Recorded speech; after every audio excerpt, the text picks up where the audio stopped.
Dice Company contains fantasy violence, mature themes, and unapologetic bickering. No feelings were hurt in the making of it, but listener discretion is advised. Dice Company will always be free, but it's not free to make. Please consider supporting us on Patreon or Apple Podcasts and get access to our weekly roundtable show Extra Roll. Just follow any of the links in the show notes for this chapter.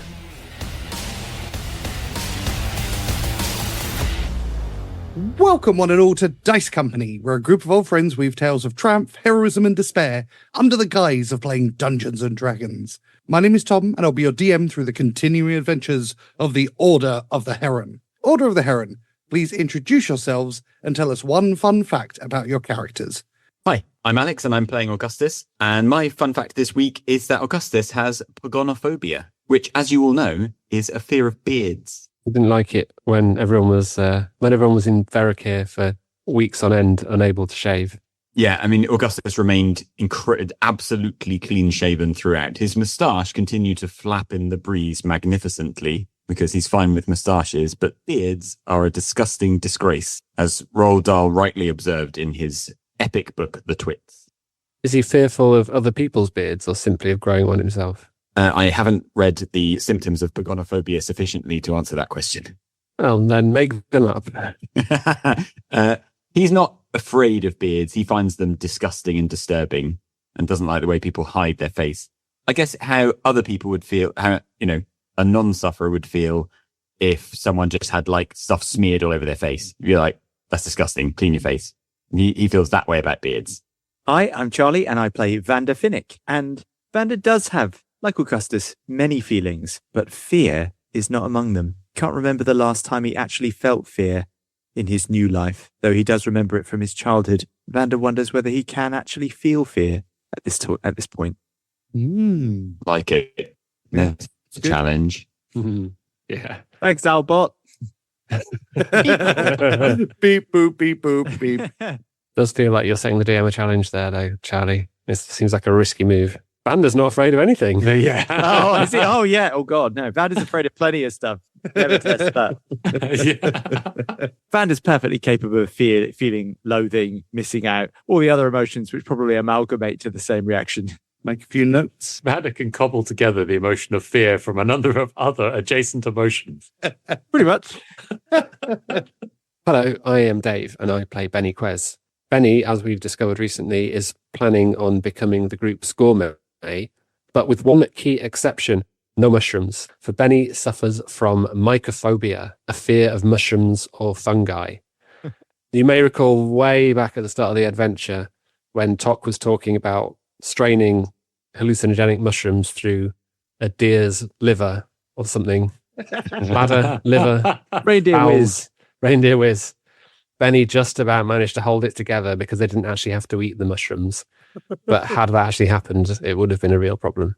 Excellent. Keeping with the phobia concept. Yeah, all phobia themed. Big fan. Good luck, Tock. Hi, I'm Harry, and I play Tock, an imposing 6'8" automaton. Tock has spent some time amongst the human society now, and he's developed a sort of a more of an awareness of what humans look like. He's now, with the possibility of human automaton hybrids that have been developed with the Sisters of Mercy, he's starting to develop something called Bukimi no Tani Gensho, which, as everyone knows, was the original Japanese researcher who discovered the uncanny valley phenomenon. Do you know what? If I was to have described Harry's first day at university, it would have sounded a lot like that. What are these humans and their faces? What are they doing?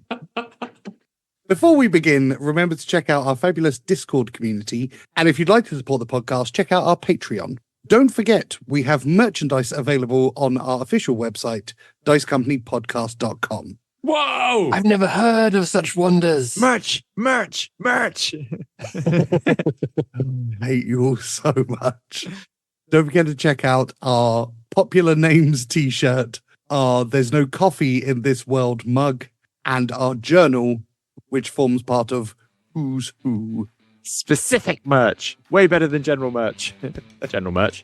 Got to give it the salute. Huzzah!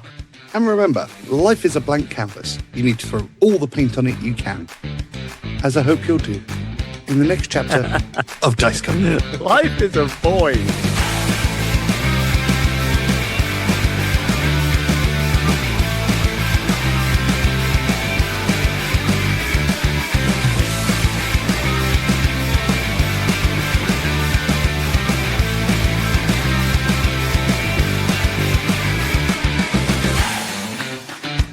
Previously on Dice Company, you left Deepmond after a successful victory over the Blackhearts and moved with haste towards the village of Whiterun, hoping to track down a custodian named Christoph Mellencamp who could provide vital information about the prison, the Fingers. As you approached around midday, you saw, despite its small size, an imposing Colosseum at the centre of the village. You land nearby and prepare the stagecoach for the journey into Whiterun. Before we do, Tock is giving some instructions to his automaton assistants in secret before the party embark on the stagecoach. And what are those instructions? They're going to be gathering some wood, firewood in particular. Difficult to keep that a secret. Oh no, just what else? What are they doing? See them marching out with arms full of like a tree. Vander watches as the firewood is collected. And it piled into a pile near the airship, but far enough away that it won't set fire to the airship. It's made into a pile underneath the airship. Yeah. With the instructions given to the automatons, Tock and the rest of the Order of the Heron board the stagecoach and head into Whiterun. Vander cracks the reins and the coach begins moving. The pathway is uneven and made of thick mud. The scent of recent downpour fills the air as you make your way slowly towards the village. Whiterun is about as far away from the look and feel of Deepmond as it's possible to get. There are no cobbles or defensive walls. Most of the buildings are made of wood. Most are covered in mud, and that mud extends to every part of the ground in and around the village. The only thing of architectural note is the large Colosseum-like building at the heart of Whiterun. The streets are filled with villagers in muddy attire, but most appear to be making their way towards the Colosseum building, which is covered in the same bunting which is draped around the buildings leading to it. Are there any people nearby us? Yep, there's an old woman currently walking with a young child. Vander leans down from the driver's position. Excuse me, miss. A moment of your time. How can I help you? A fine building there. Vander says, pointing at the Colosseum. I can see some event taking place. What goes on? It's the end of the summer festival. We're all going to watch the tournament. They're going to crown the Whiterun Champion of the Year. A tournament, you say? How fascinating. What goes on in this tournament? It's simple 101 combat. Duels between the best and brightest fighters in the area. I see, and who do you expect to be your champion this year? My money's on Terence Boulder, the real Whiterun hero. He's always standing up for what's right. Why would you need Terence, though I'm sure he's a fine fighter? Because he always stands up for the little guy. He says as long as we say our prayers, drink our milk, and take our vitamins, there's nothing we can't achieve. Vander looks round at the mud-strewn streets. A fine job he's doing. Well, that's why we need him, see? He's going to be tough, especially as we think he's going to be facing his arch-rival. I see. And who is this imposter? The Savage Man. Silly name. It will never catch on. They used to be a team, but then the Savage Man turned on Terence, his former best friend. See, a feud of sorts then. Definitely. You see, he thought Terence was getting too close to his wife, Lilibet, even though Terence was only trying to help. And the Savage Man was taken over by the madness of jealousy. And is this contest open entry? I've seen out-of-towners appear in previous tournaments, so I think so. But you need to speak to Mr. Mellencamp. He's the one who arranges and organizes the events. I see, and where could I find this Mellencamp? He'll be in there. And she points to the Colosseum. The tournament's starting in about an hour. You've been most kind. I wish you joy of the day. Oh, thank you, stranger. And the same to you. Pleasure. And Vander cracks the reins. Hopefully the coach starts moving again. It does. There is a small splatter of mud that just flies up the old woman's side as you pass, but she doesn't seem that bothered by it. And I'm going to carry on going. Bennie is gazing out the window of the carriage and says, "Looks pretty sorry for itself, this place, doesn't it? I wonder what's going on here." Very suit-like. Yeah, I imagine it's quite a delightful place to you, Vander. I do enjoy all soups, but I'm not convinced that I want to live in a world made of soup. No. That would be highly inconvenient. Yes, as our surroundings attest, Tock, as ever, your observations are incisive. Sounds like Mellencamp might be a bit busy, doesn't it? That could be a problem. It sounds like a lot of prize money. Hmm. I was wondering, Bennie, if perhaps Team Carrot would benefit from some bribery funds. Go on. Well, I've been pondering, and it strikes me that we are in possession of both a knight of some renown and a robot of considerable intimidating qualities. Might they not make good entrance to this little affair?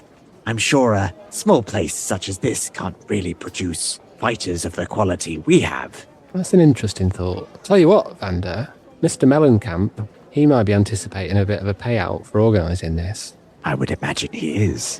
What if he got involved in a wager that might turn out to be a mistake on his part? That would be most unfortunate for him, I'm sure. Sounds a bit like leverage, doesn't it? Yes, we might perhaps persuade him that we're rather weaker than we truly are. He may choose to bet against us, which may be a mistake. Subterfuge, indeed. So you're saying that the first step of this newly hatched plan is to appear as a group of poorly constructed, mal-coordinated dullards. Well, I think we're off to a fine start. But Vander, would they allow an automaton to compete in the human games? An intriguing idea, Tock. It might be easier if you were to pass as a human, though. Vander says, turning to look at Tock. So you see that Tock, his armor looks slightly different. It's, instead of the normal shiny silver color, it's like a blackened, slightly dully, and seems spikier than you remember. Tock, I can't help but notice that you are somehow changed, shall we say. Indeed, Vander. I am wearing the metal skin of the Warden Nox. My God.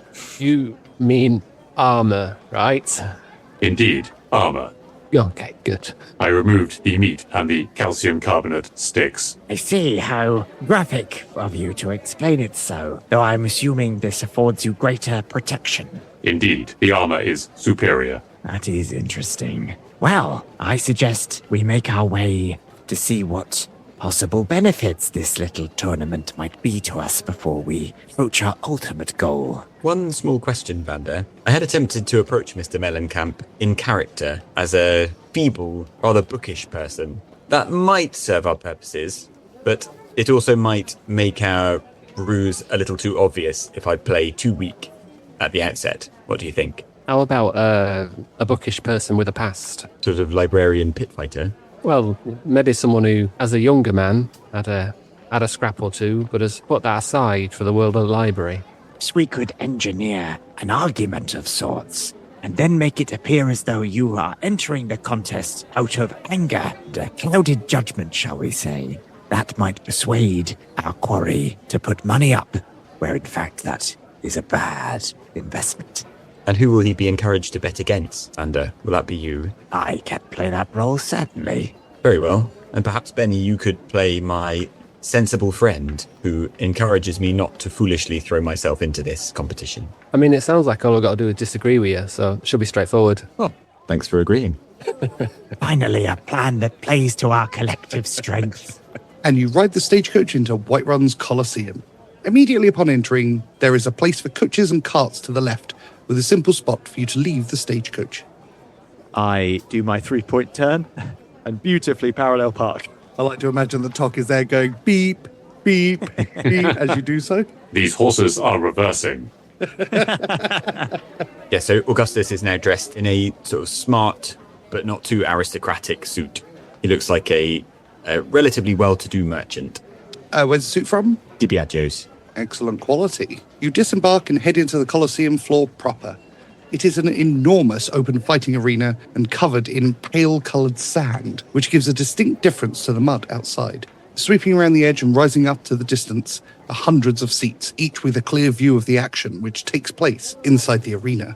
In the centre of the sandy fighting pit are a group of tall, muscular and tanned individuals, each flexing and doing workouts, while listening to a rotund older gentleman with a white beard. He's wearing a smart suit and appears to be giving them instructions. Gentlemen, I suggest we make our way towards who I believe to be our mark.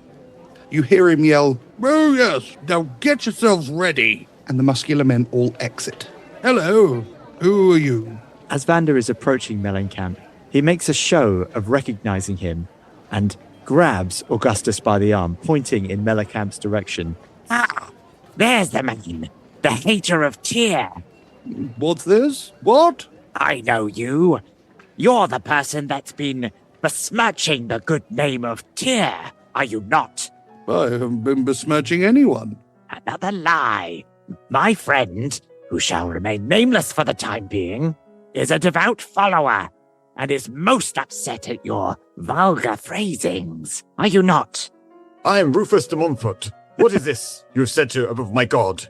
"I have no idea what you're talking about. I don't hate Tyr. I don't care about Tyr. Who are you and what are you doing here?" You do not care about Tyr? "Well, of course not. I worship Kale, like most right-minded citizens." There you go. From his mouth. He said he doesn't care about Tyr. Rick, I barely believe it. "I don't understand what is happening." You have offered grave insult to my friend. An insult, I'm afraid, that cannot be let to lie. I hurry up and sort of take Rufus by the shoulder and say, "Come on, Rufus. Don't do this. You know you're not a fighter anymore. You're not up to this. Come on, step away." Rufus does that. He's sort of bristling like a sort of frightened chicken, sort of jumping up and down from foot to foot, but he, like, as if he wants to get forward, but he allows himself to be led away even though, but he's doing the sort of hold me back thing. Give me a performance check at advantage, please. I'm working on the basis that Bennie is helping you. 19. "Oh, I'm sorry. Did you say you're not a fighter anymore? Suggesting that you used to be a fighter and you can handle yourself?" Well, it's not for me to say. I've had a few scraps in my time. "You, the little one with him," and he points at Bennie.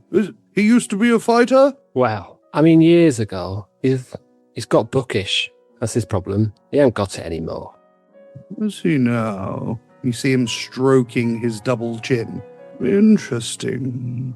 There is a space in the tournament today. I don't suppose he would be interested in joining?" Joining? Doing what? "Fighting. You used to be a fighter, and we have some excellent fighters here. A chance to prove your mettle, perhaps? I'm sure you've still got it." I mean, do you make any money if you get knocked out in first round? You see a very small smile appear on his face. "Oh yes. I could see my way to paying you 20 gold, even if you did lose in the first round." Lose in the first round? Ha! Never. Fighting is all very well, but how does this resolve the grave insult you have paid my friend? Yes, exactly. "Well, I suppose if you were able to win, I could offer my apologies for this slight." That is a good start, but apologies alone will not suffice. What would you put up in addition to this contrition? "Are you suggesting some form of wager?" If I were, the wager would have to match the level of the slight. I'm not an overly religious person. Clearly. "How much would I have to give to overcome such a slight?" Well, it would have to be Vander takes a theatrical moment to consider. a sizable offering to the Temple of Tyr. That is no small sum. While they're speaking, Bennie, in a sort of a stage whisper to Rufus, is saying, "It doesn't matter how much he gives you. If you don't win, you're not going to win, Rufus. What are you doing?" I can win. I can beat anyone. Bennie, give me a performance check at advantage as well. That's 20. Mellencamp's eyes keep flicking from Vander, who he's in a conversation with, to the staged conversation to the left. Vander, you can't help but notice a further smirk on his face.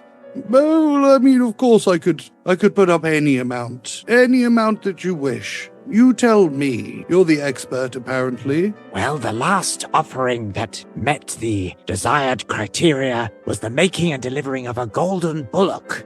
I believe 10,000 was the price. "Oh, 10,000, that is... Oh, And then he looks at Augustus and Bennie. And Augustus is now like jumping up and down and like shadow boxing, but with his fists like with his palms up and his fists like a sort of 1920s dandy. Well, 10,000 is a lot, obviously, but if that's what it takes, yes, let's wager 10,000. 10,000 says your man doesn't win. Is that acceptable to you, Rufus? Cheap. I see. Well, as insulting as your offer is, it appears it has managed to assuage the insult for now. I take it we're not putting any cash in escrow or anything like that. Yeah, can we back Rufus each way?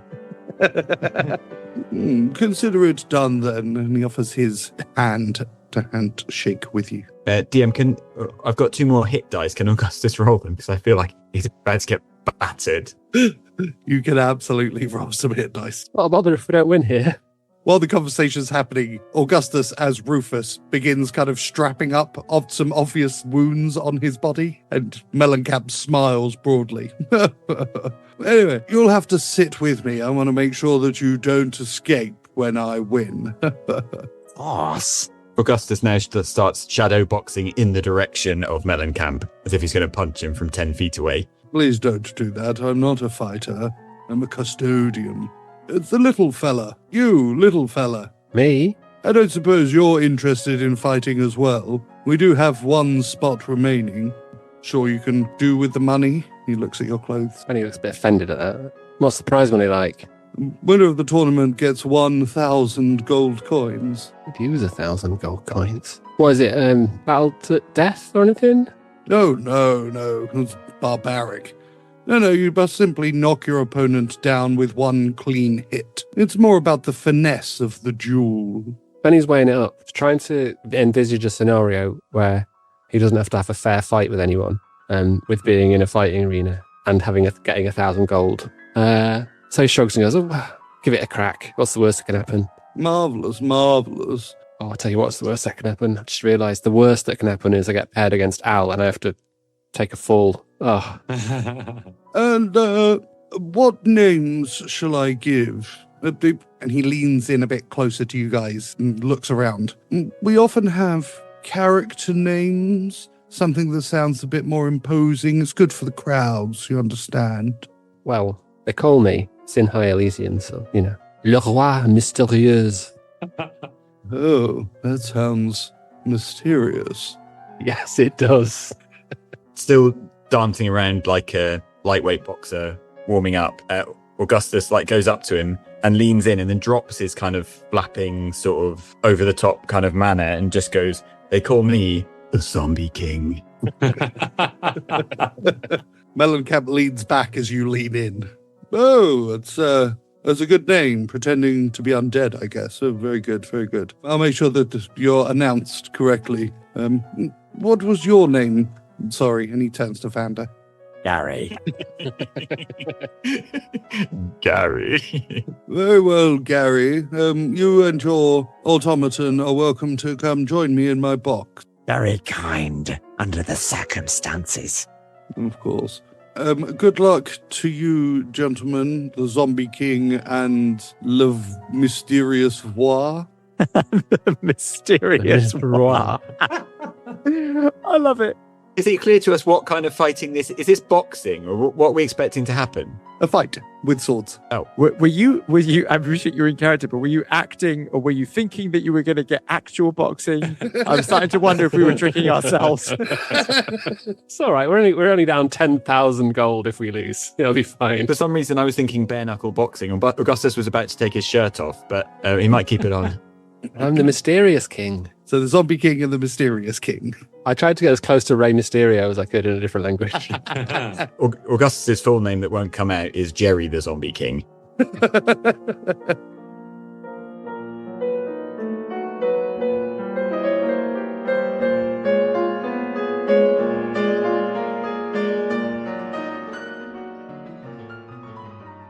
Augustus and Bennie, you head into the bowels of the Colosseum, where you find there are a number of muscular gentlemen who are kind of doing small workouts, little squats and push-ups and things like that. And there's a sense of camaraderie. These guys obviously know each other and are actually quite good friends, despite everything you've heard about them so far. One of them, with a handlebar blonde moustache and a bald head, turns around and goes, "Oh, hello. Nice to meet you. I'm Terence." Augustus ignores that and just stands in the corner and just glares at the wall. Whereas Bennie says, "All right, Terry, how's it going?" "Oh, it's Terence, actually. Oh, sorry, Terence. Sorry. Apologies. Who are you?" Oh, they call me Le Roi Mystérieux. And Augustus starts baring his teeth and then relaxing and then baring his teeth again at the wall. "Oh, it's nice to meet you, the Rod Mysterious. Is your friend okay?" He's as okay as he gets. He'll be fine. Don't worry about him. I mean, do worry about him because he's going to win, but, don't worry about him separately. Augustus just clips out the words, "Anyone got any blood?" "I might need to smarten you up a little bit. This is not quite as violent as people think. Most of the time we make sure not to really hurt each other. Obviously we all want to win, but we don't want to do any lasting damage to people." Aye. Because that's their livelihoods, you see. Oh, of course. So how do we make it oh dear. I'm going to use the word fair fight, which goes against everything I believe in. But how do we do that without hurting each other too much? It doesn't have to be fair. Cheating can be quite popular with the fans. Just don't kill anyone, There'll be opportunities to kill in it, and just don't kill. Or maim. No killing or maiming, broadly, is the good way to go. All right, but cheating's okay. It's important to be the winner. Winner gets money. Right, true. Augustus draws both of his swords and then gives the wall a couple of slashes and then just carries on heavy breathing at the wall. Your friend knows that we don't kill each other, doesn't he? I turn to Augustus. Augustus goes, to go, "Hey, Zombie King, winning, yes. Killing, no." Augustus headbutts the wall. I turn back to Terence and say, "Yeah, it'll be fine. It'll be fine." Okay, well, I think they're about to do the draw, so we'll find out who's facing who. Rightio. And what's your job, sorry, Terence? Oh, I'm a fighter. I'm the current champion. Oh, sorry. You seem to be some sort of organizer, that's all. Oh, no. And he rips off his shirt, revealing rippling chest muscles and a body covered in scars. "I've been through the wars." Right, yes. I see it now. "But I like to play a character, know what I mean, brother?" Are you the savage man, Terence? "No, I'm Terence Boulder, and I say if you say your prayers, drink your milk, and take your vitamins, you could grow up to be big and strong, just like me. The savage man is over there, brother." And over in the other corner is a man with wild hair and a beard, who's talking to no one. "Oh, yeah, I'm gonna get my revenge on that scumbag Boulder. You don't want it better against the savage man. Oh, yeah." Rightio. "It's just a character I play. People like it." No, it's very good. It's very good. Yeah, no, I can see. Do you have to when you're outside of the tournament? Do you have to stay in character all the time, or do people know you as like nice mannered Terence? "Oh no, I've got to put on the voice. People expect it, you see." What, all the time? "Yeah, all the time. At home I don't have to." Oh, it must be exhausting. "It is exhausting. It is. If you want to be popular, that's what you got to do." Augustus starts doing, like Russian dancing thing where you squat down and then bang and then bounce back up and then do it again and again. He's doing that and swinging both of his swords around. He's very energetic, your friend. It's quite impressive, really. Bennie says, "Have you tried just being yourself, Terence? Maybe people would like that." "Oh, I did try that. No one liked me." Oh, I have no comeback to that. I did try that. No one liked me. Anyway, if we should listen out. I think Mr. Mellencamp will be announcing the draw any second. Gotcha. Well, good luck, Terence. Good luck. Same to you. Remember, win, don't kill. Gotcha.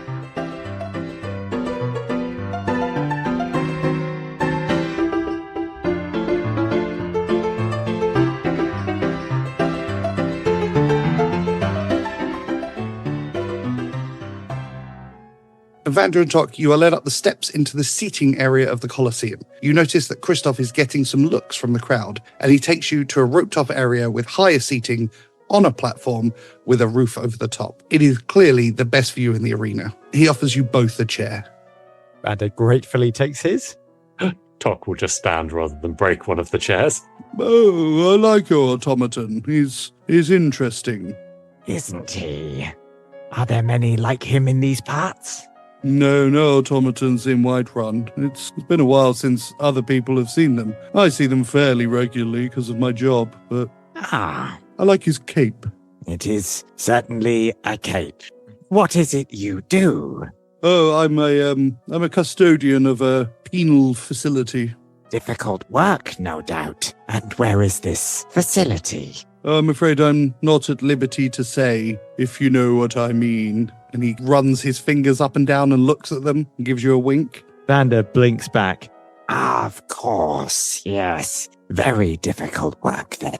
It's very hush-hush, you know. I don't like to talk about it, but it is quite important to the success of the Empire that I am at the top of my game of all times. Of course, with your evident wealth, you must be fairly senior in the looking after of the folk there. Well, of course, the pay is just absolute peanuts. But I am certainly important, even if I'm not necessarily as wealthy as my appearance suggests. I see. A man of many layers then. No, you could say that. But I must draw the lots for the tournament. As my guest, would you be interested in taking the first? And he pulls out a satchel, and inside you see little folded pieces of parchment. In here are the names of all of the competitors. It is up to you to just draw one at random. It would be my pleasure. Says Vander. Vander, please roll a d8. 7. Oh, I see you've picked the golden coined man. Excellent. The people think that he's rich, you see. He walks around in fine wares, covered in signs of gold coins. Who will he be facing? Please draw again. Of course. And Vander draws a 3. Oh my, he's facing the zombie king. You hear a roar from somewhere in the distance. Keep going. And then Vander begins to take the next names out of the hat, with 5 being next. Ah, that's Lake the Viper. He has a pet snake. And then 2. Ah, he's facing your friend the mysterious Voir. Masterful pronunciation. And Vander continues to draw a 6 and a 1. So that's Mr. Great versus the Savage Man. And presumably there's only one other combination left. And that leaves Terence Boulder versus Mike Charisma. I understand that Mr. Boulder is your champion. He's very popular. The people look up to him like the true hero that, between you and I, he isn't. Very interesting. I look forward to seeing their contest. Well, unfortunately, they're going to kick off the show, and he stands up and he whispers to one of his associates, who then runs down and stands out in front of the crowd. Ladies and gentlemen, boys and girls, children of all ages, welcome to the Whiterun Summer Festival Tournament. Today we will crown the champion of the year. In the first match, we have the immortal Terence Boulder versus Mike Charisma. Fighters, take your place. Mike steps out first to a smattering of applause and wielding 2 short swords. Then comes Terence with a warhammer to a rapturous ovation. The fight is a quick affair. Tock and Vander, as experienced fighters, you can tell that both men are going about half speed. This is clearly an exhibition rather than an actual fight to the death. Even with that being said, it's clear that Terence is a far better fighter than Mike, and he's able to make short work of his opponent. One heavy hit from the warhammer doing the job of knocking his opponent down. Having been crowned victor, Terence moves on to the next round. Vander turns. I see there is an element of pageantry to this contest. No, just a touch, but don't go shouting about it. Your secret's safe with me. Out of curiosity, what happens if a fighter dies in the arena? Well, it would be a tragedy, of course, because all life is precious, but we'd just drag him out and the winner would move on to the next round. I agree. I, too, hold life in very high regard. Under his breath, Oh, God. and Vander turns back to the arena floor. The next match sees Mr. Great versus the Savage Man. Surprisingly, the Savage Man has no weapons on him. He charges and spear tackles Mr. Great to the ground and punches him into unconsciousness. The crowd are firmly against such behavior, it seems, as a chorus of boos fill the Colosseum. Next up, ladies and gentlemen, we have Lake the Viper against a newcomer, the mysterious Voltaire. Bennie, you see a man with a snake around his shoulders step on out to a round of boos from the crowd, and he throws his snake to the side and then pulls out 2 daggers. I step into the arena, raising my arms, whipping up the crowd. Give me a performance check, please. That is 8. You are met with a chorus of boos. The people have not taken to your pre-celebration whatsoever, and they make it known that the mysterious Voltaire is not the champion for them.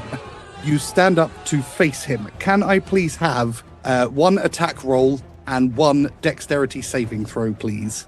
Before we get started, can I just state that I've got Missy flying over the arena. She's keeping a close eye on that snake. Noted.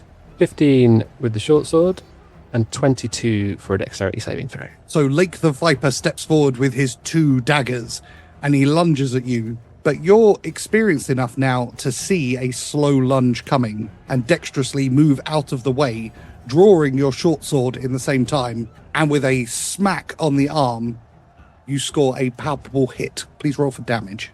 7. He's got an arm off. The attack is quite heavy, as it turns out, and you can see blood appearing on Lake the Viper's arm, and he waves his hand in the air and falls to his knees, submitting to your victory.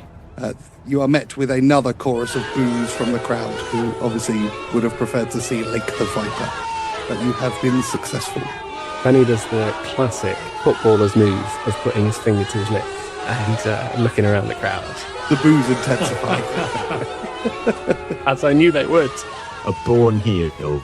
Let's see if the Zombie King is the hero for the crowd. And next up, ladies and gentlemen, in the final match of the first round, we have the Gold Coin Man, met with boos, versus another newcomer, the Zombie King. And Augustus runs in, kind of swinging his swords around wildly like a sprinter zombie, waving both swords, like a kind of combination of sprinter zombie and like rhythmic gymnast, screaming and yelling and spitting. Give me a performance check, obviously. Any kind of advantage can I lucky for? No. Okay. 14. I'm going to, what's it called? Provide aid. You know. Are you trying to guide him? Yeah.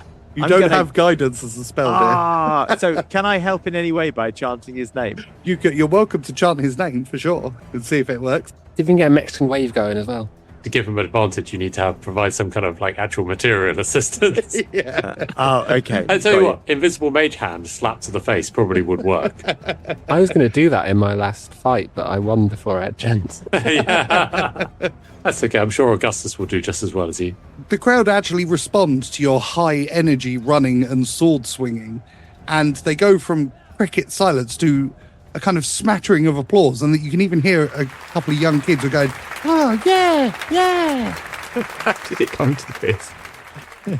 Augustus, can I have 1 attack and 1 dexterity saving throw, please? What I'd like to do, if this is allowed, is I'd like to run, gibbering and screaming, waving 2 swords directly at the guy. But before I reach him, I'd like to cast Sleep to give the idea that he just passes out and wets himself. You tried to cast Sleep subtly so that people don't know that you're doing it, right?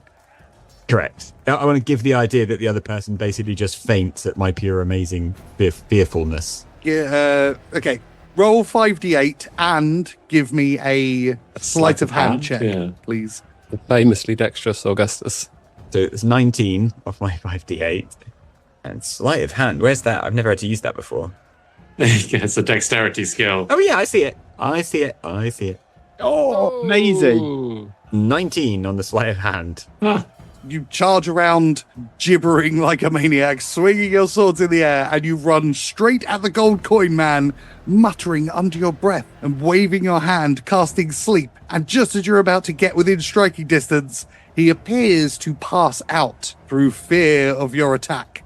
And the crowd go wild. And Augustus scoops down for some of the blood that Bennie's opponent spilled and wipes it all over his face. It continues to gibber like Captain Caveman. Oh, I have to say, your friend down there he's slightly unhinged. He's a better fighter than I thought he would be. Augustus roars in the direction of that guy. Yes, I feel he rather answered for himself. Augustus is now just sprinting circles around the Colosseum floor. Tock is going to pass to Vander the little magic, little tablet thing he writes on, which is just going to say, "Is Augustus okay?" I honestly don't know. Yeah, I was going to say, Vander's going to, can I just write on the tablet? Unfortunately, only Tock can write on it. Okay, Vander's going to send a mental message back to Tock. Not sure. Gary, would you like to draw for the semi-finals? It would be my pleasure. And Gary Roll a d4, please. begins to draw. A 3, That's the Zombie King a 2. versus the mysterious Voltaire, Oh no. which leaves us with the Savage Man versus Terrence Boulder in something of a grudge match. 2 very good fights, I'm sure. Would you like something to drink or eat while we're here? I am a little parched. Do you have any creme de menthe? Creme de menthe? Well, that gnomish garbage. No, we don't have any of that. I see. I can offer you some fine wine. That will have to do. Yes, some fine wine would be wonderful. He calls over. Spencer, come here. Can you get 2 wines, one for me and my new friend Gary? And while there, just have a little word with Terence as well. Tell him good luck. And Spencer runs off. Can I get an insight check? I'm trying to work out whether I could detect there being an element of, is that code for some serious cheating is about to happen? Give me an insight check. 11. Well, using your passive insight into things, it certainly felt slightly suspicious, the conversation. It definitely felt weighted, like there was more to the message. Okay, Vander's going to ready a spell, if he may. Mhm. I'm going to ready Mind Spike.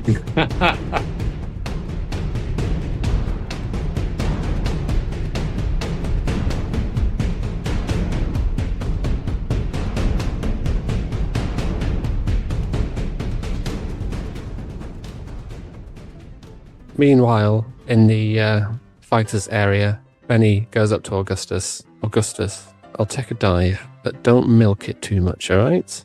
Augustus just turns bulging eyes towards Bennie. Okay. You see a young runner sprint into the locker room area, always effectively the locker room area, and he approaches Terence, and you see him whispering in his ear, and then he runs off and out again. I saunter over to Terence and say, All well, Terence? Oh yeah, everything's okay. Just Mr. Mellencamp just wishing me luck. Oh yeah. Do you have a favourite, does he? Is he hoping you'll win? I think he likes it when I win, yeah. I think I'm quite popular and I bring good crowds in, which is quite important in a fighting arena like this. Can I get an insight check to see if I think there's anything more to it than that? Sure. 13. You're fairly confident he's lying based on his body language. There's definitely something untoward going on, and he seems quite uncomfortable with the words that he's saying to you. I say, well, good luck, Terence. Thank you. Same to you, Voltaire. What did I get to be Voltaire? And I go back over to Augustus, and I say, Augustus, I don't know if you can hear me, but there's something weird going on. I think it's been arranged so that Terence wins, so we need to be a bit careful. You see that this reaches Augustus somewhat, because he does nod at that, but he continues to look kind of frantic and a bit, hyped up. Yeah, and Bennie says, keep your eyes peeled, but I guess for starters, make sure you don't eat or drink out that anyone offers you. Augustus nods at that and then says, hey, I'll try the scissor kill on you. No, Augustus, no. I mean Duck. Please, don't do that. One failed dexterity save here, and we watch Augustus scissor chop Benny's head off. It would be the most incredible ending. And we'll leave it there. And in the first of the semi-finals, the Savage Man faces off against Terence Boulder. It's a back-and-forth affair with both men striking and dodging each other's attacks, and the crowd are at a kind of fever pitch. Just as it looks like the Savage Man might get the victory, he overextends himself on a lunge, allowing Terence to swing his warhammer into his side, which wins him, and then a second hit on the back of his head knocks him to the ground. You see a splatter of blood appear on the sandy floor. And Terence walks back in looking somewhat morose. For a showman. Does that person look dead? He certainly looks unconscious at the very least. He might be dead. So Terence is breaking his own rules. Okay. So the grudge match. Ladies and gentlemen, in the second semi-final, we have the mysterious Vulpix versus the Zombie King. The winner will face the immortal Terence Boulder in the final, and the crowd go wild. And Augustus spins around, flailing his swords and jumping up and down. And Bennie comes striding out into the arena. Can I have performance checks from both of you, please? And if anyone would like to attempt to encourage people to react a certain way, now's the time. Vander boos as Bennie steps out. No! No!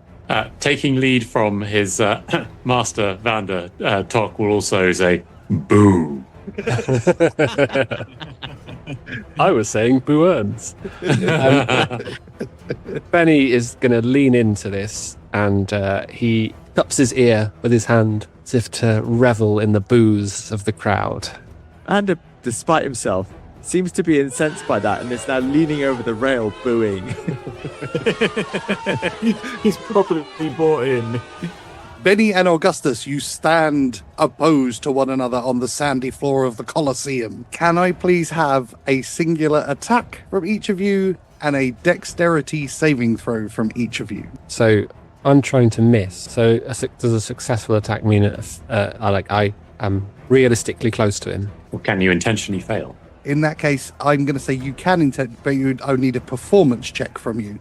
If you fail the performance check, then we'll do damage as if you hit him. Okay. Also, likewise, Augustus is going to do like a windmill attack with the two swords, but he's obviously trying to make that as like telegraphed and obvious and kind of flailing ineffective to make it as easy as possible for Bennie to deflect it.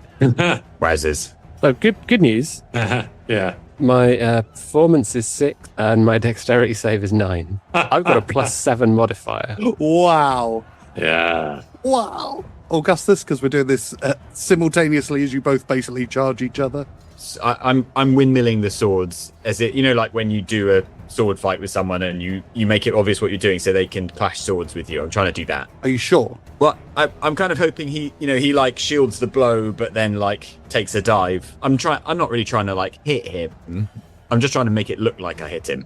Rules-wise, you could just hit him and choose to do non-lethal damage, which normally is like hitting him with the flat of the sword or the butt of the sword or something. All right, yeah, I'll try and slap him with the flat of the sword. That sounds fun. And so that's an 8 with the rapier. That's good. Hang on, you've not rolled to hit yet. That was his roll to hit. Oh, is that a roll to hit? Sorry, I thought that looked like a damage roll. It was so low, I assumed it was a damage roll. It was so low that it looks like a damage roll. So He did use a D20, yes. Dexterity save. Oh god, famously great at this. 1. what happens is you try to telegraph your flat edge of your rapier attack, and Bennie attempts to miss. What actually happens is you completely miss your attack. Bennie doesn't really dodge, kind of loses his footing, and then he just stabs you with his short sword. Oh. He just stabs me with a sword. Can I have a damage, please, Bennie? 6. Speaking from experience, I know that stabs aren't very obvious to referees in sword tournaments. Can he try and just tough this out? He absolutely can. Okay. So you have been stabbed. I've got to take 6 damage, right?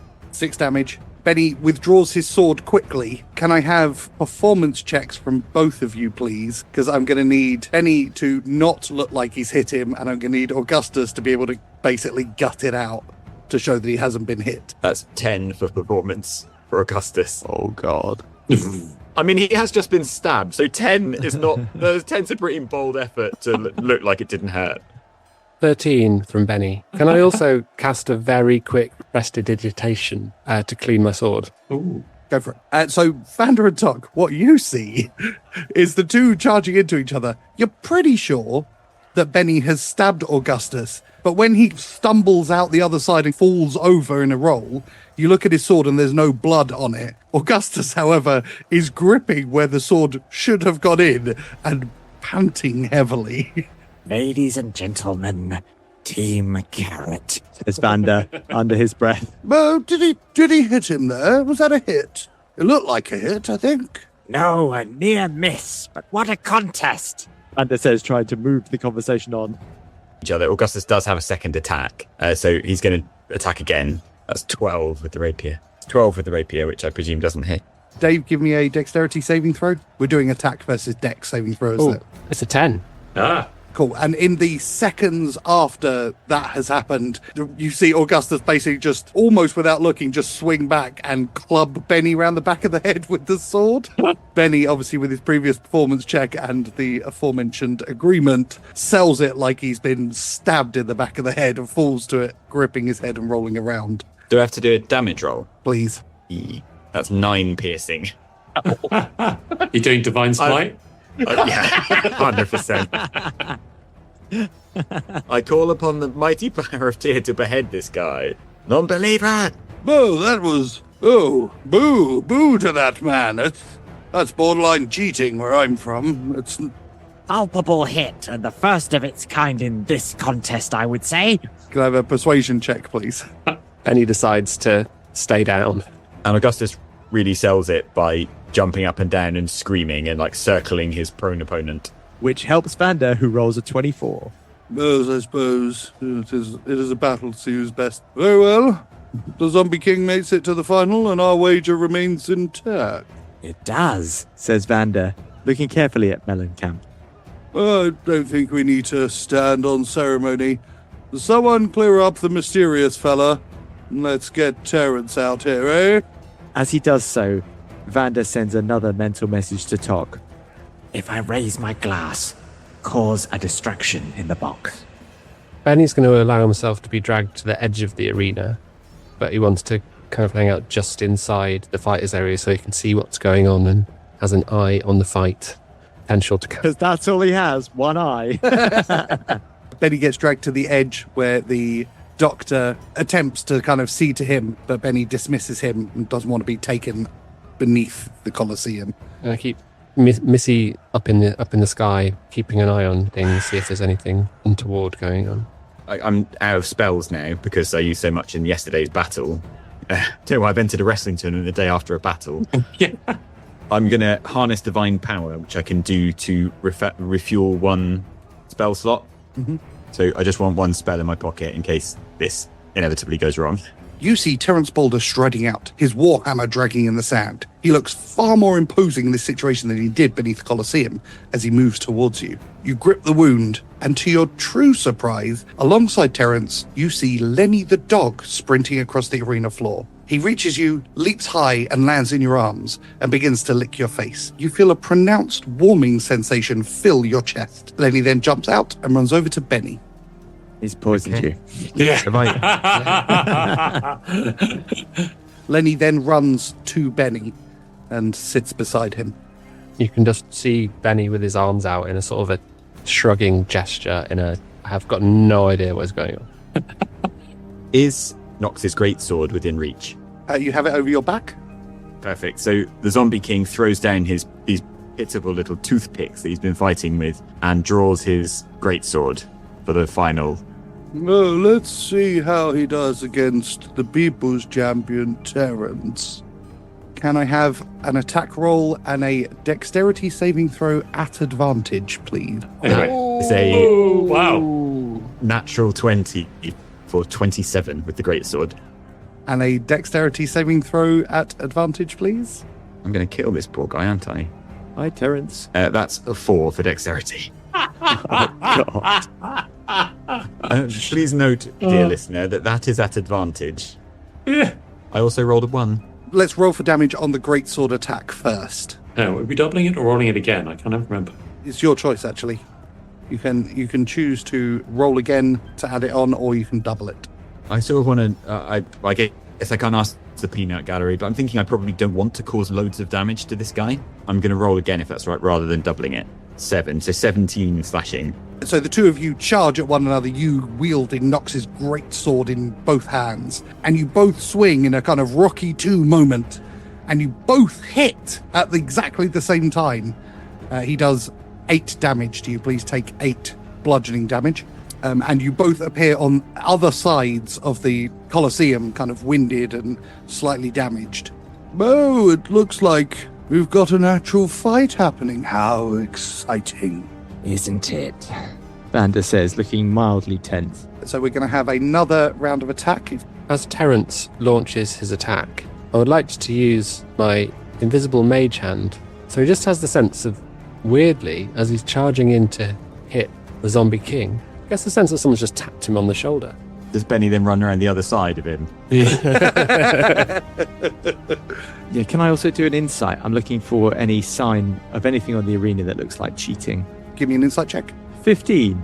Yeah, Bennie is definitely cheating on behalf of Augustus. Outside of that, you can tell, obviously your experience as a fighter, you can tell that Terence is not treating this fight in the same way that he's treated others. He is actually looking to attempt to win in whatever means necessary. And you suspect that he might try and kill Augustus if he has the opportunity. Okay, just before Augustus does his attack, he sort of locks eyes with Terence and says, "Stay down, man. You don't have to die here." Give me a persuasion check at disadvantage, please. 14. You don't understand. He's got my family. I'm sorry. Let's have an attack and a dexterity saving throw, please. It's 24 with a great sword. Ah! That is incredibly at advantage. 0 and 19. I'll take the 19, please. And can you roll for damage as well, please? That's 10 slashing damage. The two of you steel yourselves, burying your back feet in the sand, ready to charge. The rest of you watch as two almost clouds of sand form, as Augustus and Terence break and sprint at each other, greatsword and warhammer drawn. They both swing, and the sound of ripping flesh as they slide past one another to a stop, both panting heavily. And then Terence falls to one knee, gripping his stomach, before falling to the ground. The winner and Whiterun Champion of the Year, the Zombie King! There is a beat of silence, and the crowd erupts. Up in the box, Christoph Mellencamp's face has gone sheet white. I should probably be going. I'll go get your money. Vander stands slowly and turns to face Mellencamp. A moment. Yeah, you think what just happened in the arena was bad? Then he's going to grab the doctor who was hanging around next to him and rush out to go and help old Terence. He seems like a good egg. Tock is going to step round to flank Vander and loom. The old flank and loom. I'm a fair man. I've lost fair and square. I just need to get you your money. But of course, Tock, I believe Team Carrot have done an admirable job, and it is now time for Team Stick to play their part. Please, Tock, be imposing. Tock is going to be imposing. He's also going to open the bag of holding, and Tick is going to climb out and flank Vander on the other side. In fact, he might move to block the exit. And the Emperor's got his droids again. I mean, that's a relief because I thought corpses were coming out when he told me imposing. Vander, give me a intimidation check at advantage, please. 21 and 21, so I'll take the 21. Oh, there's no need for violence. We are not pit fighters, after all. And you see sweat appearing on his forehead. He looks very scared and uncomfortable. You look clammy, Mellencamp. Why, when you surely have the funds to pay us, would this be an issue? Well, obviously, 10,000 gold coins is a lot of gold coins. And when you're like myself, you have a lot of money tied up in investments. It's not so easy to just get your hands on that kind of cash. I see. Allow me to make a few interjections. I don't believe you have the money. I am correct, aren't I? Yes. I do believe, though, that there is another way for you to repay us. Does that sound promising? He looks at the two automatons flanking you.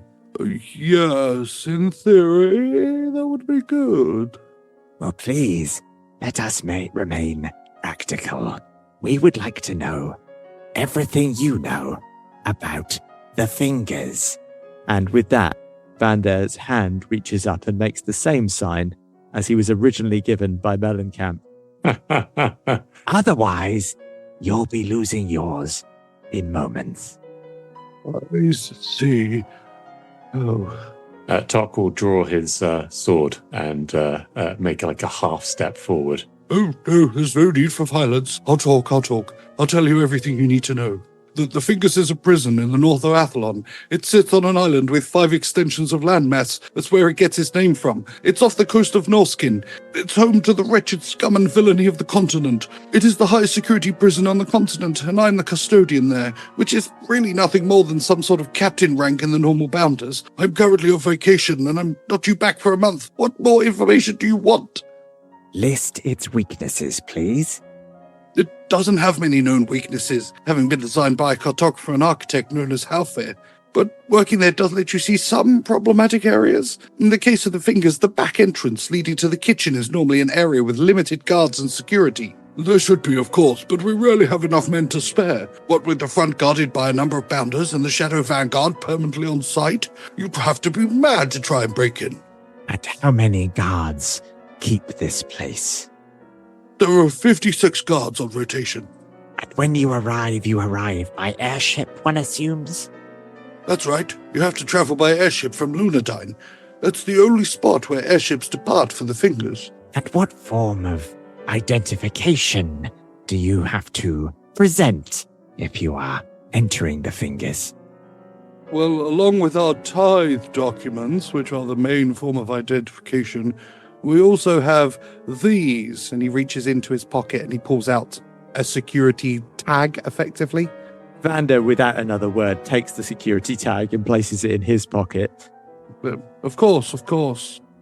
And your tithe document? Surely you wouldn't ask for a man's tithe document. I wouldn't be able to travel at all. You may not be able to hold a pencil by the end of this conversation unless we get everything we need. He reaches back into his clothes and pulls out a tithe document and with a heavy head hands it to you. Vander passes that one back to Tock and says under his breath, "Can you copy this?" Okay, Tock will make a small thumbs up movement with his thumb. Vander, without having ever turned away from Mellencamp, continues, And what else can you tell us about the Fingers? You understand the stakes are very high for you. I can tell you we bounders wear standard uniforms with white epaulets on the shoulder. I can tell you most deliveries arrive on a sol day at the end of the week. I can even tell you that the station Shadow Vanguard is called Omicron, and she's a vicious fighter, not one you'd wish to cross. Omicron. An interesting name. I understand that Shadow Vanguard often possess particular abilities. What can we expect from this Omicron? She is a master of psychological manipulation and abuse. She will make images which will make your heart stop and your mind explode. Friend! Yeah, Benny's in love. Delightful. If you were to have to break into the Fingers then, tell me, how would you do it? I would not attempt to break in under any circumstances. It is the height of sophistication with Alokian wards scattered throughout. Realistically, the only way in is as a prisoner or a guard. I see. And finally, do you know the name Kalen? He's already nervous, but at the mention of Kalen, he visibly shrinks and shies away. How do you know that name? I thought I was asking the questions. I am aware of Kalen Lux. Where did they keep him? He looks around before answering, lingering on the balcony in front of him with a 20-foot drop on the other side. Give me another intimidation check, please. 23. His shoulders sag and he slumps further into his chair, thinking better of whatever plan he had. He is in the high security wing, along with the other high priority inmates of the Emperor. It's the same wing which holds the potential future Queen of Cantioch, the Harlequin and the Rogue Automaton. In short, that is where the Emperor hides away all true dangers to the Kalian Empire. Interesting developments. What can you tell me of these other prisoners? The Zombie King is moving closer. I do not know details. Precious few except Omicron do. What I do know is that the Harlequin is a dangerous killer, and the future queen was captured infiltrating here in Athlon. A spy of sorts, I think? At least that's why she was imprisoned. Such a target can only really be kept in a maximum security wing. And what name does this person go by? Her name is Amber. Vander seems as though a little piece of information has nearly fallen into place. Intriguing. What color hair does Amber have? I've only seen her once, but she has very striking black hair. The other prisoner you mentioned, the rogue automaton. What of him? What name does he go by? Why is he described as the rogue automaton? I know nothing of his history. I've never in fact seen him. His incarceration predates even my hiring as a custodian, and Omicron is the only one allowed visitation within his reinforced cell. Vander considers all the information passed and turns to look out over the Colosseum for a second before turning back. Telling me all this puts us in a new dilemma, Mr. Mellencamp. Well, what dilemma is that? You now know something of our plans. Oh, I won't tell anyone. Your secret is safe with me. I don't like loose ends, Mr. Mellencamp, but you're in luck. Your death might be very suspicious prior to our actions in the north. So, what I suggest is this. If word ever gets out, or we find ourselves captured, the first name out of our lips will be yours. All the information you passed and what you did here today. And would I be right in thinking, Mr. Mellencamp, that you are a spineless fool who just wants to live out his days away from such serious matters? And just to assist the intimidation, as that is said, Augustus appears behind Mellencamp, sweaty, bloody, and if anything, more wild-eyed than he was when he was in character as a zombie king. Ah, how rude of me. Let me introduce the Heron Knight, fresh from his battle to take Deepmond, and from his adventures across this land, dispatching powerful enemies of the Empire. Mellencamp looks around, and you see tears now for sweat swimming in his eyes and rolling down his cheeks. I just want a simple life. I won't mention anything to anyone. You have my word. Vander, I'm going to take an insight check. I would like to try and determine whether I believe him. He seems terrified, and there's no reason to suspect he's lying. Vander reaches back over his shoulder to see if he can get the tithe document back. So Tock has made a copy with his magical tinkering and passes the original back to Vander. Here is your tithe document, Mr. Mellencamp. We wouldn't want you to appear restricted in any suspicious way. Oh, thank you very much. Do remember our little conversation. Breathe a word to anyone, and we may die, but I promise you, of all of the deaths that have come of that, yours will be the most violent. I understand. Then, one final thing, Mr. Mellencamp. There is the matter of the 1,000 gold winner's fee. Spencer! And from beneath the Colosseum, a young boy comes up carrying a chest. Give it to the Zombie King. He is the champion. He is the rightful owner of that money. Spencer places the chest and opens it up in front of you, Augustus, and inside is 1,000 gold coins. Vander looks at the money and turns back to Mr. Mellencamp. Realizing now that they're in company, Vander's mood changes. Ah, a man of his word. Excellent. A true pleasure to have met you. And of course, all previous insults are now forgotten. Yes, of course. And he pulls out a handkerchief and wipes down his brow, which is sopping wet.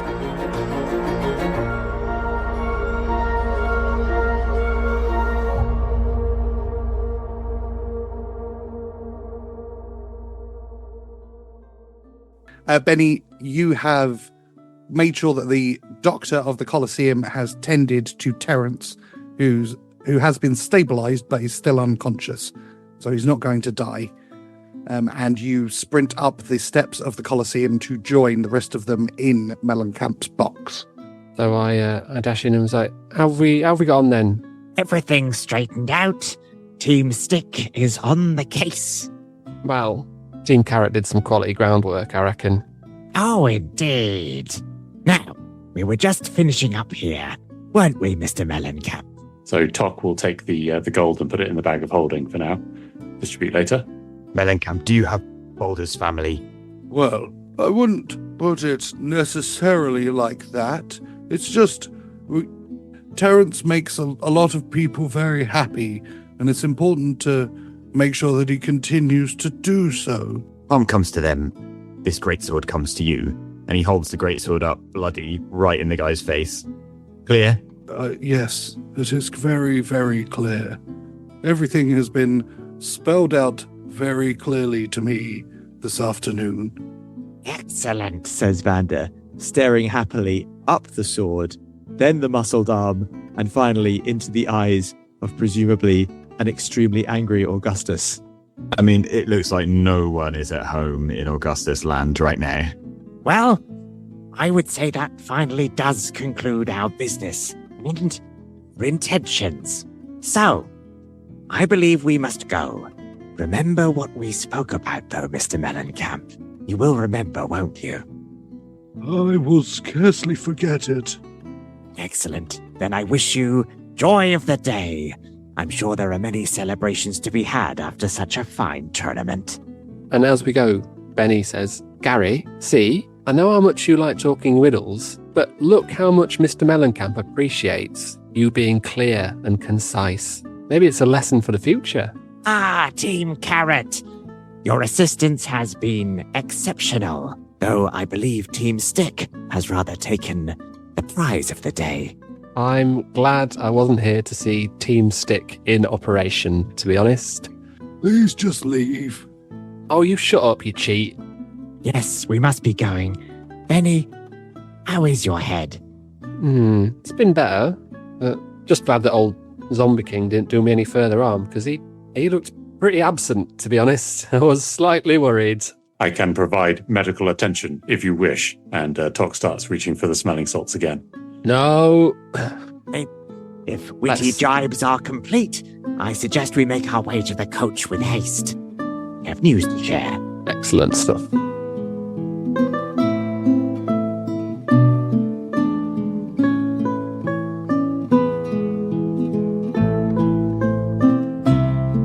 You guys get in the stagecoach and head back towards the Sterling, successful in your mission to get information about the Fingers. Brothers, when I was speaking with Mr. Mellencamp, I became aware of other prisoners in the Fingers. Other prisoners I believe that need saving. Urgently. Augustus. I can't be sure, but one of the prisoners appeared to match the description of your Aurora. But Augustus goes completely sort of sheet white and just stares at Vander. I understand.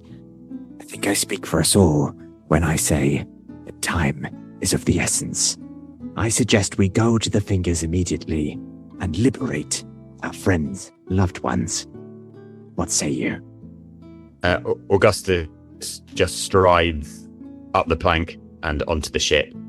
Tock will say to Vander, I will need 1 minute to clear up the work. And you'll be very aware that there is a smell of home cooking in the immediate area. Vander turns to look at presumably the pile of wood. Okay, so you can see that the two automatons who'd been stacking firewood had made a fire, and they've been clearly boiling a large amount of liquid in a large metal cauldron, quite big. And there's a smell of cooking meat. Oh my God. Tock, what am I looking at? Vander, you are looking at a fire and a cauldron. I will need minutes to retrieve the metal components. Tock, have you cooked the corpses in the bag? They have been rendered for easy removal.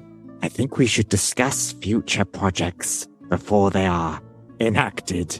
I can only imagine what the townsfolk will think when they find the remains. The remains should not be identified as human. Let us hope for all concerned that they are not.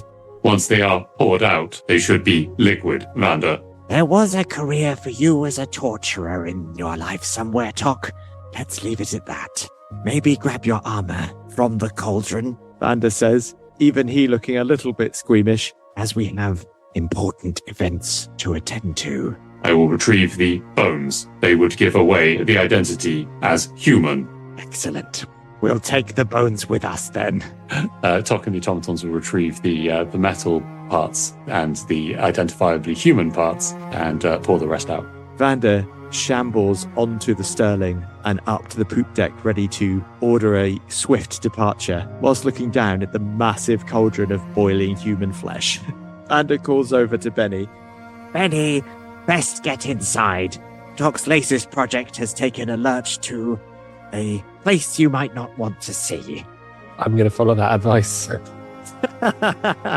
And with Tock and the automatons finishing up their latest experiment, Vander and Bennie doing their best to ignore things, Augustus, you have a lot to consider when, to your surprise, a sending spell presents in the voice of Corith in your mind.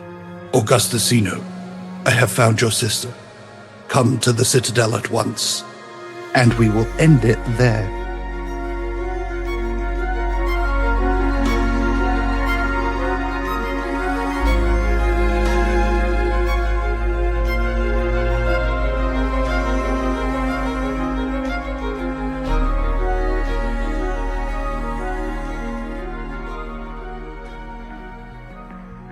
You've been listening to Dice Company's Small Embers, starring Dave Windust as Bennie Quez, Alex Morrison as Augustus Zeno, Charlie Blackadder as Vander Finnick, and Harry King as Tock, with Tom Patrick as your Dungeon Master.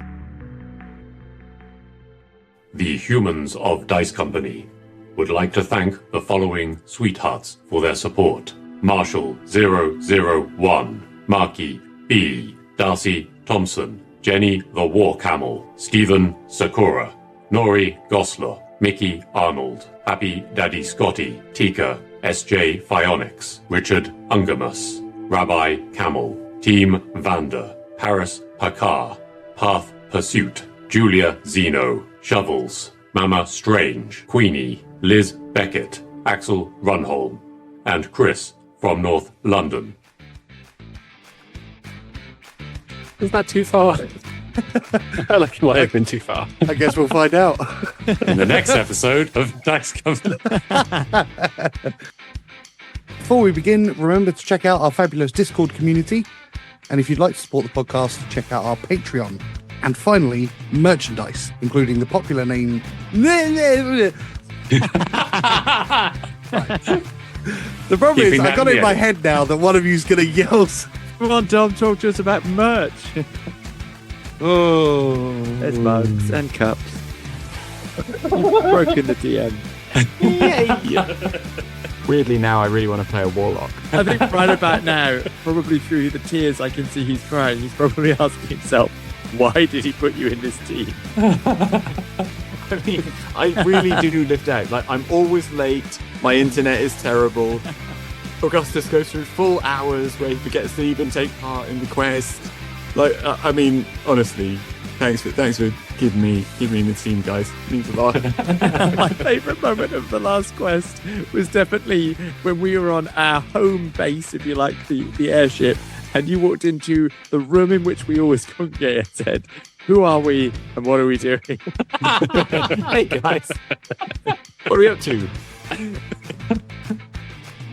Huzzah! I use initial notes. So insincere. Every time.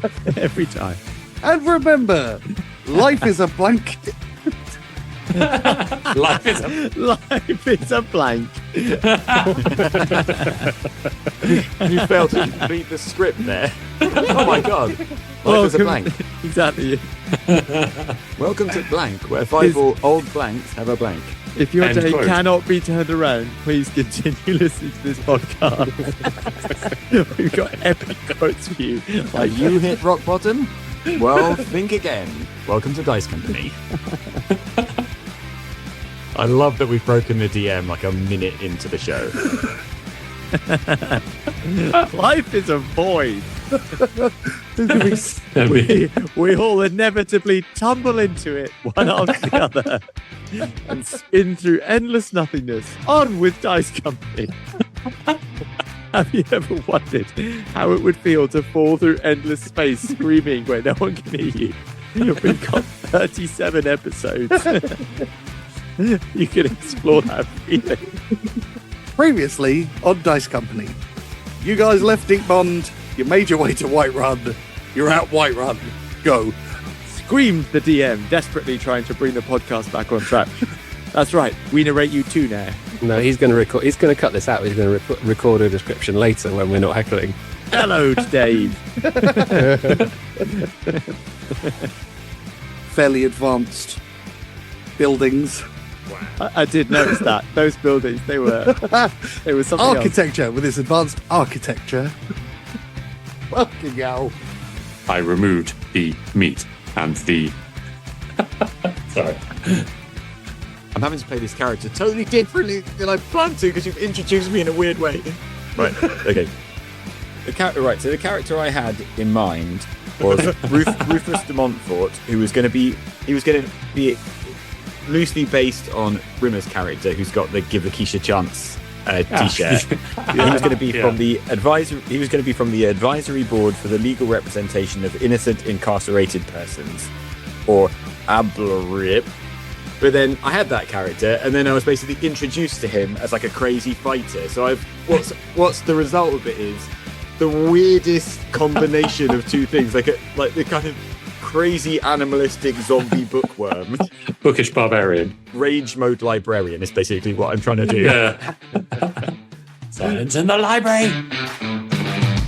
Lore. Thanks for listening. Please consider supporting Dice Company on Patreon, where for the price of a cup of coffee, you get access to a whole other show, Extra Roll, as well as an ad-free listening experience. The Dice Company Discord server, along with our socials, can be found on our Linktree in the show notes. If you enjoyed this chapter, please like and subscribe, and don't forget to recommend us to your friends. If you didn't like it, recommend us to your enemies. And we'll see you next time on Dice Company.